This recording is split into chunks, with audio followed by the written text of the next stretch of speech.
always wanted someone to say you're pretty, but I didn't want people to know I was wearing makeup. And that's how my makeup style was born. As a young freelance makeup artist, Bobbi Brown was a beauty pioneer, bucking the loud, bold style of the 1980s with a more natural aesthetic. A very famous makeup artist said to me, this makeup isn't going to work. If you really want to stay in the industry, you better stop doing the natural, healthy makeup. But he was wrong. Very wrong. Brown built Bobbi Brown Cosmetics into a billion-dollar global makeup empire she led for 25 years. She literally wrote the book on beauty. 9 books, in fact. But for Brown, it's never been just about makeup.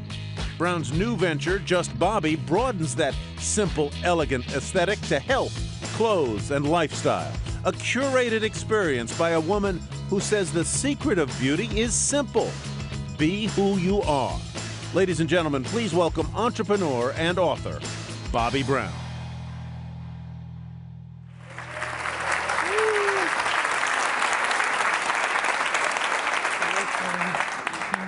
Yikes. Hi. Good afternoon. Thank you so much for joining us this afternoon. I'm so excited to speak to our next guest. You all know who she is now, Bobbi Brown. Thank you so much for joining us. Well, thanks for having me. Yeah. Thanks for coming, everyone. Yeah. One question that we get online from entrepreneurs in person all the time is being an entrepreneur is so overwhelming, right? You have to do everything yourself. So since you've left your makeup company, you have done a curated lifestyle shop for Lord & Taylor. You're renovating and reopening or opening a hotel in New Jersey. You've got 2 content-related projects. You've finished a book launch, and you're working on your own products as well. So what have you learned about focus? How do you set priorities when you're doing everything and then some? It's funny, no one's ever asked me how I focus, because I don't focus, and that's why I'm so successful. I'm constantly all over the place, but I do the best I can, and honestly, being an entrepreneur, my biggest secret to anyone here is get people around you who are good at what you're not, and just tell them what to do. So that was my next question. Do you have someone who kind of keeps you in line? It's like, Bobbi, you need to work on this on Tuesday. No, I'm usually the one saying we need to do all of this. And I've got notes and I've got books, and I'm pretty targeted with what has to be done. But it gets a little overwhelming, you can imagine. Is that targeting something you've always had or something you learned as your business grew? It's funny, when it's something I'm interested in, I'm really focused. Okay, so I am focused. When it's something I'm not interested in, I can't focus at all on it. So I think that's just being a creative entrepreneur. Right, that's selective, right? Yeah. So how did you land on wellness as your next area of focus when you could have done anything? Well, everything I've always done has always been kind of organic, and it just has happened. So I wrote this book way before I knew I was leaving the company, and this is my 9th book, but every one of my books and this is Beauty from the Inside Out. This is Beauty from the Inside Out, which is really a simple philosophy that it's not just about putting makeup on your face to look healthy, it's about actually being healthy. So my books have always had it in there, and this is just a natural platform for me. Lifestyle, wellness, health. So one of these ventures is like a shop within a shop Right. for Lord & Taylor. Mm-hmm. I saw this as like, oh my gosh, this successful, established entrepreneur doing in-person, real-life retail, that is scary. Especially now when retail is not exactly the easy place to be. Right. So, look, I like a challenge, and I really like doing things that I don't know anything about. That's what interests me. So I don't really know that much about what I'm doing, but what I do know is what I like, and so I've got a little team around me, and I'm bringing in my favorite things, they're showing me things, I'm approving them, I'm learning a lot. I'm working with a lot of young designers, so I get to help them a little bit. So it's been really interesting. Do you have a vision for what like in-store retail should look like versus where it is now? Well, it's funny. If you go into the New York Lord & Taylor and you see the shop, it's really interesting and cool. And I was saying to them, I would love to go to the Ralph Lauren shop, not his clothes, but his curated shop. I'd love to see his favorite olive oil, his favorite this, his favorite books. I think it'd be really interesting to have a lot of curated shops by interesting people, whether it's Flo Rida, whether it's whoever of the moment is interesting. Right. So you've become a serial entrepreneur at 60. Yeah, I turned 60. Yeah. Is that a good time to start a business? We hear about all these young entrepreneurs. Well, what am I going to do, play golf? You could. People do pull back. Right. I know I'm 60. I don't look in the mirror a lot. I don't feel 60. I don't act 60. My kids don't think I act 60. And yes, when is a better time? And I feel what's good about it? What's good about it is I've already, raised my family. I have already, had this success with the business. And right now in our world, things are not the way they were. So it's kind of like the Wild West. So there's new and interesting ways to do things. And I think there's a lot of excitement. All these cool young entrepreneurs, the indie beauty and indie food space, indie clothes. It's just a time that is really getting me excited about doing something different. Yeah. So what is the biggest lesson that you've learned from the cosmetics company and being an entrepreneur for that time that you're bringing into your new ventures? Well, I started out as an indie beauty person. I then somehow became corporate. I never wanted to be corporate. I never thought I was, but I know I never want to be again. I like to be in charge. I like to be in charge, and honestly, I'm not even worried about being successful. I'm just want to do things I want to do, how I want to do them.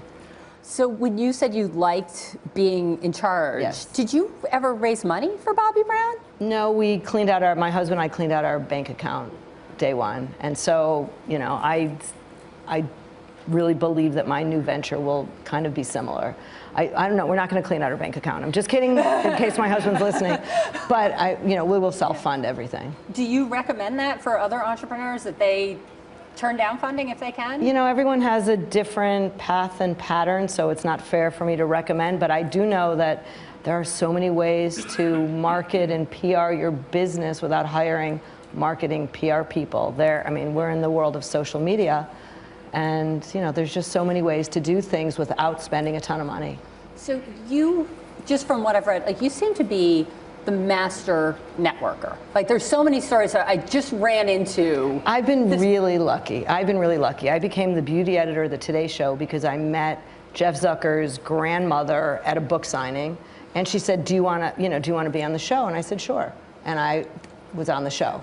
And so a lot of things have happened. And I don't do it on purpose, but you meet people, and it's interesting what you guys could do together and who you know. Did you just say, hi, I'm Jeff Zucker's grandmother? No, well, I was at a book signing, and I'm sorry, I'm always really nice to people, and I went over and I answered her question, and she said, I'm so proud of you. And she was like 85 years old or something, and she said, I've seen you on TV, you're really great. I think I'd been on the Today Show once.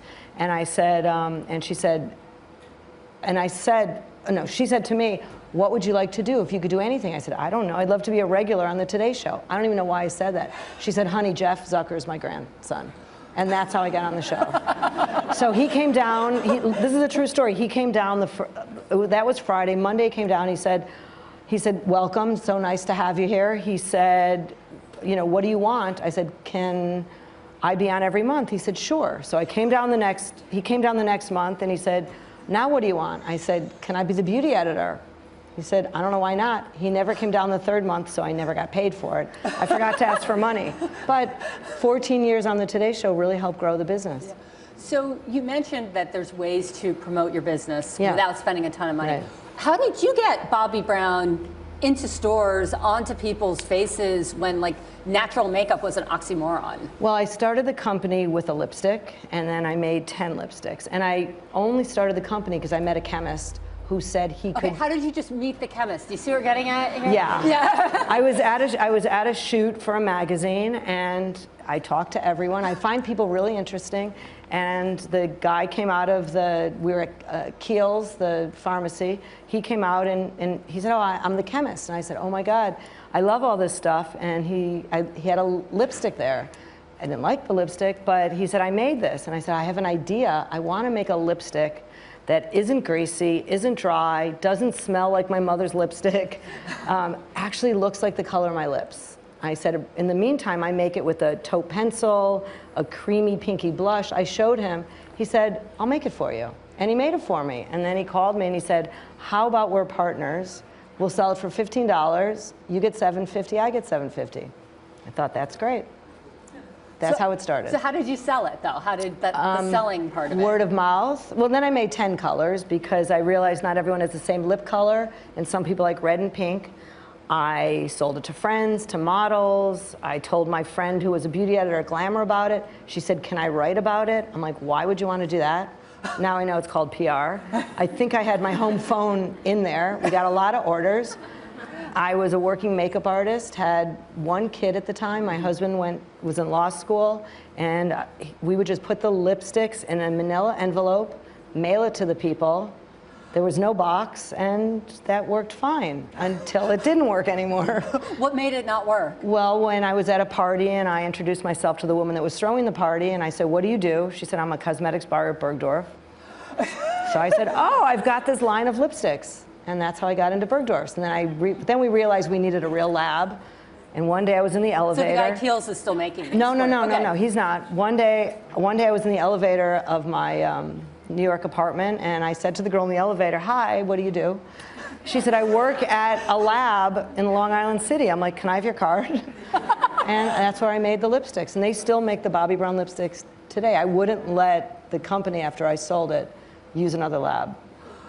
This is a lesson in talk to everybody. Just be nice to people. It's like common sense. It's not don't do it because you want something. It actually makes you feel good. Right. I don't know if I say hi to everyone in the elevator, but now maybe I should. It's weird to be in an elevator and people don't say anything. Yeah. I always say hi. So you mentioned that you had a young child at the time. And now I have 3. Congratulations. They're not young anymore. They're not young. There's a picture of you, I think, right when you first started selling to Bergdorf's with like a toddler on your hip. And we always hear that. 27 now. Right, okay. And we always hear that entrepreneurship, like you got to work 90 hours a week, someone else is working 95, there's no time for vacations. No, it's not about working a lot, it's about working smart. You know, people say, oh my God, I work so hard. Well, you're clearly wasting some of your time because look, I managed, it wasn't easy. I commuted, I live in Montclair, New Jersey, as do many other people, it seems like, here today. And I have 3 kids. I tried to be the class mom. I tried to do different things.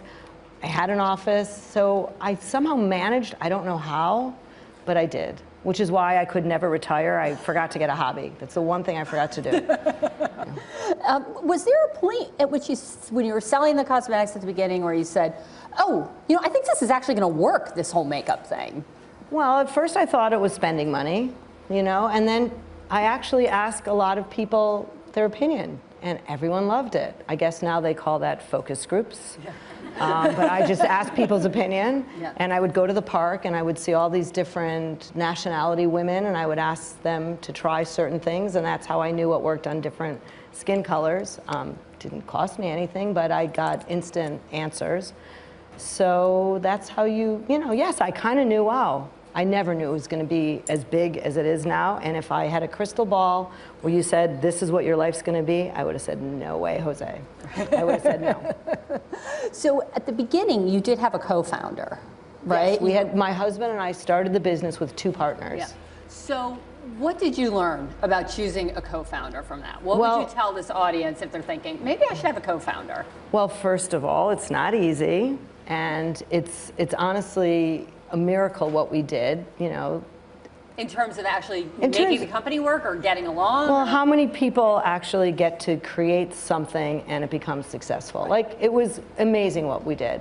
And so it was a pretty intense relationship for most of the time. We are very good friends with them now. There was quite a few years where we were not. And, it was not easy. So how did you get through that part where you were all of a sudden not? How do you get through it? We sold the company. We sold the company, and then it wasn't our problem anymore. So before you sold the company, you had 2 other offers. Right. So what made Estee Lauder the home for Bobbi Brown? The 2 other offers were not the right offers. This was the right time. And honestly, when Leonard Lauder said to me, what if I promise you that we could grow your business and you could do what you love, which is, and this got to me, which is keep doing all the creative and we do everything else, and you could actually be a really good mom. and, you know, have your family and not, you know, have to spend your life traveling, I said okay. He was just the right partner at the right time. Did it work out that way? I mean, you stayed for 21 years. I stayed for 21 years. Yeah, that's unheard of. It is kind of unheard of, and I think the only reason it worked for so long is because I always thought I owned the company. My husband used to always say, you don't own it anymore, but I acted as if I did. It was mine and my baby, so, and that worked until it didn't work anymore. How did you deal with having a boss and not having the total control that you Well, say you it's need? funny, for most of the years I didn't really have a boss. Leonard would come in and talk to my team and say, you have two words you have to know.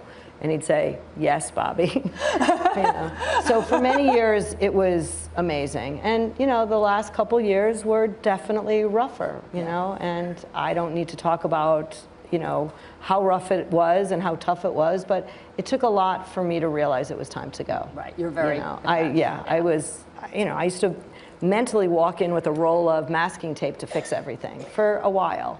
Right. You know, the company just really, really, really grew.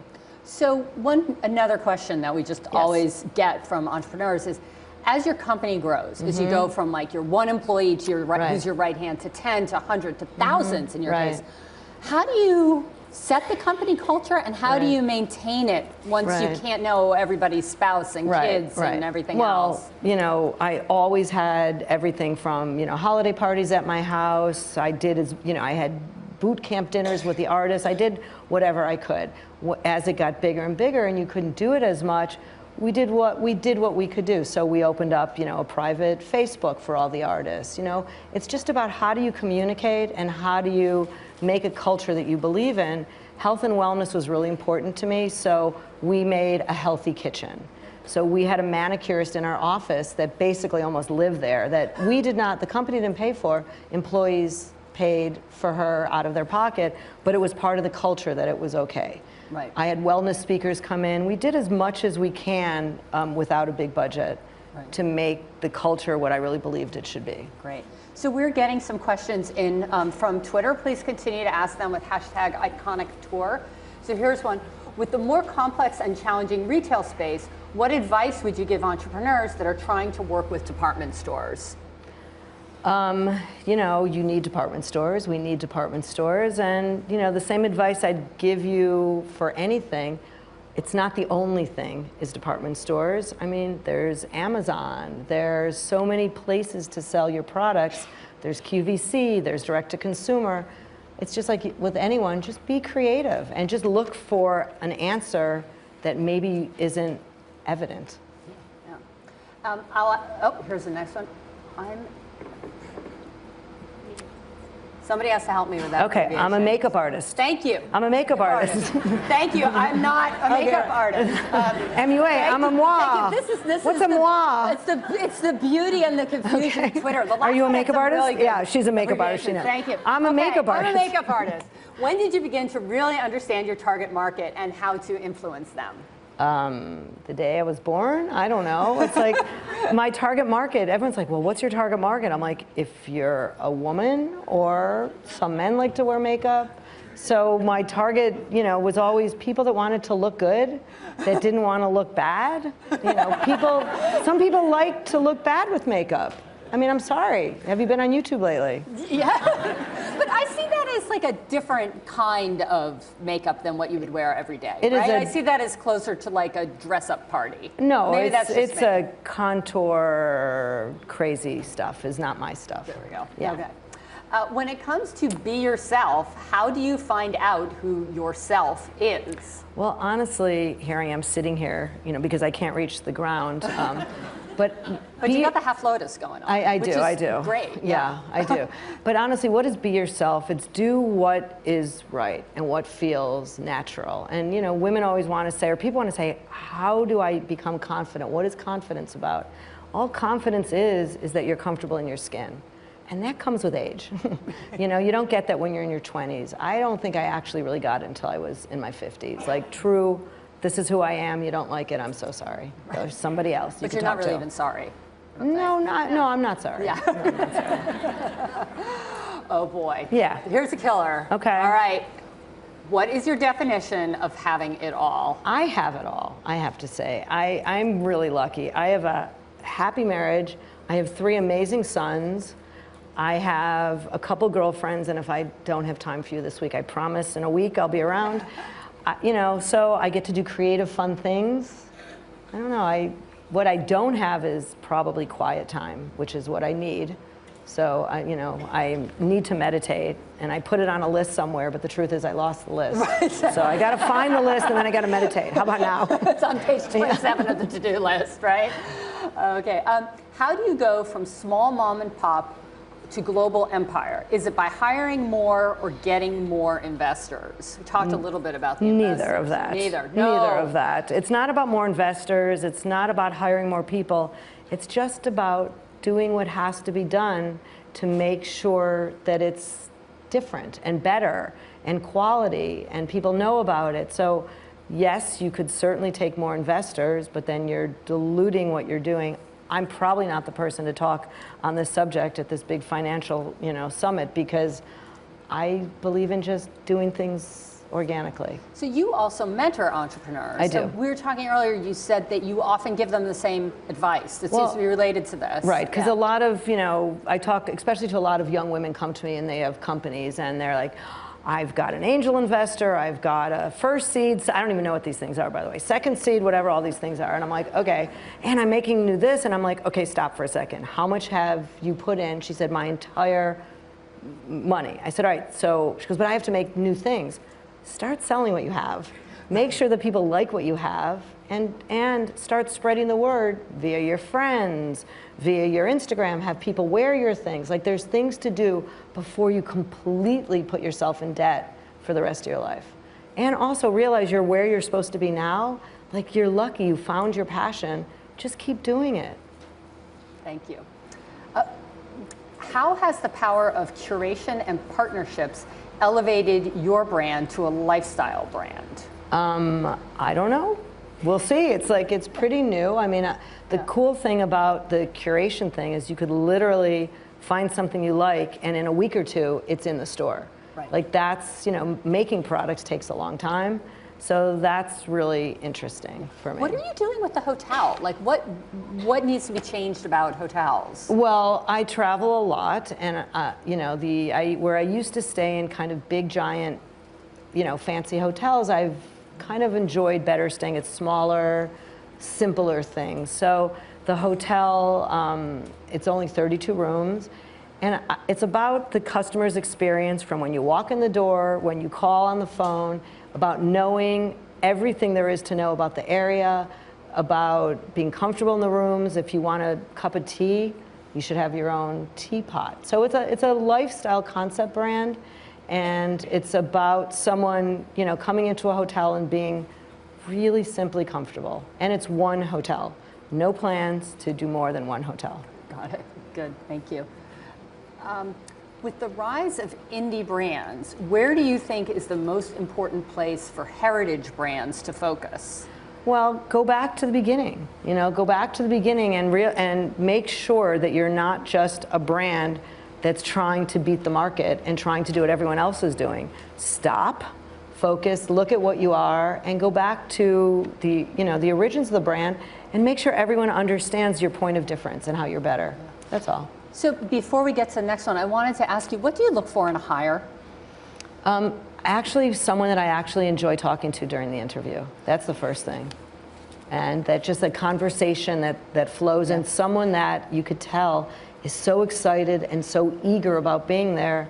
And, you know, you sometimes do the right hire and sometimes you don't. Do you prefer contract freelancers at the beginning, or? Well, right now I think it's called permalancers. I guess that's, right, okay. You know, so I have a couple employees and I have a bunch of people that I'm using as freelancers. Okay, great. Thank you very much. Oh, you're welcome. You've mentioned Instagram a couple of times, and I think social media is confounding for a lot of entrepreneurs. So could you give some advice about Instagram, like business versus personal, how you've used it? Well, my personal is also my business. It's a lifestyle. So you've got pictures of me dancing, you know, with Flo Rida or someone, and you've got, you know, some products or some things. So For me, it's the same, but it's an amazing, I think Instagram for a visual person is the greatest thing in the world, because you get to see so many things. I've met creative people. The girl that's curating my Lord & Taylor shop, I met on Instagram because I loved her site. The woman that did all the recipes for the book, I met on Instagram. So it's a great way to find talent. It's like your new elevator. It is. It's my new elevator. Yes, exactly. Right. Thank you so much my pleasure. for joining us here today. This has been a very enlightening conversation. Great. Just stay put for a minute. Stay put for a minute. Yeah? Yeah. Thank you. And now let's meet our next speakers, who will be interviewed by CNBC's Kate Rogers. Thank you so much. Hey there, thanks for checking out CNBC on YouTube. Be sure to subscribe to stay up to date on all of the day's biggest stories. You can also click on any of the videos around me to watch the latest from CNBC. Thanks for watching.